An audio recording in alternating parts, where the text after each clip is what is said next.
بسم اللہ الرحمن الرحیم۔ حضرت امام حسن مجتبیٰ علیہ السلام کی ولادت باسعادت 15 رمضان المبارک سن 3 ہجری کو مدینہ منورہ میں ہوئی، یعنی پیغمبر اکرم صلی اللہ علیہ وآلہ وسلم کے وصال کے وقت آپ کی عمر مبارک تقریباً 7 ساڑھے 7 سال تھی، یعنی آپ کا بچپن نبی کریم صلی اللہ علیہ وآلہ وسلم کے ساتھ گزرا، اور پھر اس کے بعد امیر المومنین علیہ السلام کی امامت کے 30 سال پھر آپ نے دیکھے 40 ہجری تک، اور 40 سے 50 ہجری تک امام حسن مجتبیٰ علیہ السلام کی امامت کا زمانہ ہے۔ حضرت امام حسن مجتبیٰ علیہ السلام کے بے شمار فضائل و مناقب ہیں۔ میں رسول اکرم صلی اللہ علیہ وآلہ وسلم کے چند فرامین آپ کے سامنے پیش کروں گا کہ جو امام حسن مجتبیٰ کے حوالے سے آپ صلی اللہ علیہ وآلہ وسلم نے ارشاد فرمائے ہیں۔ حضور اکرم صلی اللہ علیہ وآلہ وسلم نے امیر حضرت امام حسن مجتبیٰ علیہ السلام کے حوالے سے ارشاد فرمایا کہ لو کان العقل رجلا لکان الحسن، کہ اگر عقل انسان کی شکل میں مجسم ہو جائے تو وہ حضرت امام حسن مجتبیٰ علیہ السلام کی ذات گرامی ہے۔ یعنی انسان، آپ یہ جانتے ہیں کہ انسان کی عظمت کا، انسان کے مقام اور منزلت کا انداز اس کے عقل اور اس کے تدبر اور اس کے شعور سے ہوتا ہے۔ حضرت رسول اکرم صلی اللہ علیہ وآلہ وسلم نے امام حسن مجتبیٰ علیہ السلام کو عقل مجسم قرار دیا، تو اس سے آپ کی منزلت کا، آپ کی فضیلت کا ہمیں ادراک ہو سکتا ہے۔ اسی طرح حضرت امام رسول اکرم صلی اللہ علیہ وآلہ وسلم نے ارشاد فرمایا الحسن والحسین سیدہ شباب اہل الجنہ، امام حسن اور امام حسین علیہ السلام جوانان جنت کے سردار ہیں۔ تمام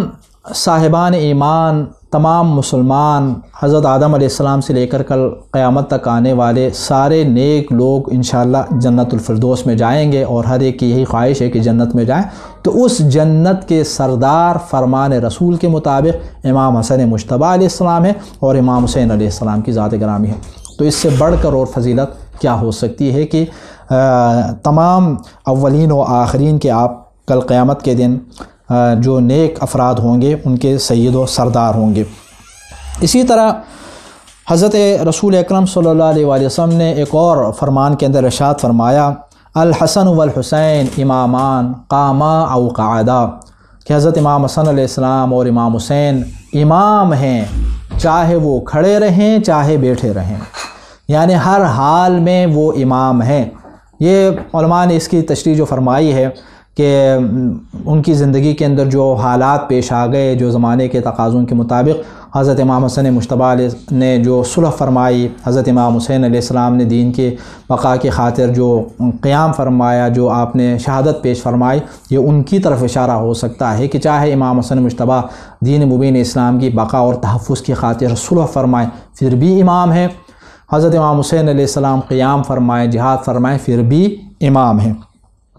اسی طرح ایک اور حدیث مبارکہ کے اندر رسول اکرم صلی اللہ علیہ وآلہ وسلم نے ارشاد فرمایا کہ امام حسن اور امام حسین میرے فرزند ہیں، جو ان کو دوست رکھے گویا انہوں نے مجھے دوست رکھا، اور جس نے مجھے دوست رکھا خدا اس کو دوست رکھتا ہے، اور جس کو خدا دوست رکھے وہ جنت میں جائے گا۔ پھر اس کے بعد ارشاد فرمایا کہ جو ان دونوں سے دشمنی رکھے تو انہوں نے گویا کہ مجھ سے دشمنی کی، اور جو مجھ سے دشمنی کرے